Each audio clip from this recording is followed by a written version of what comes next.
Tahukah Dunsana, 3 tokoh Minang paling terkenal? Yang pertama, Tuanku Imam Bonjol.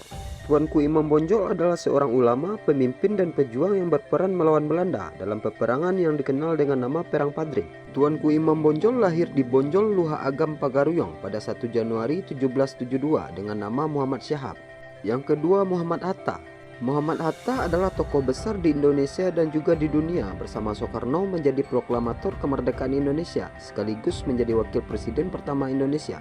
Muhammad Hatta lahir di Bukit Tinggi 12 Agustus 1902 dengan nama Muhammad Hatta dari pasangan Muhammad Jamil dan Siti Saleha.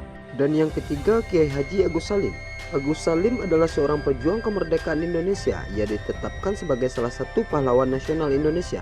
Agus Salim lahir dengan nama Mas Yudul Haq 8 Oktober 1884, Koto Gadang Agam, dari pasangan Sultan Salim dan Siti Zainab.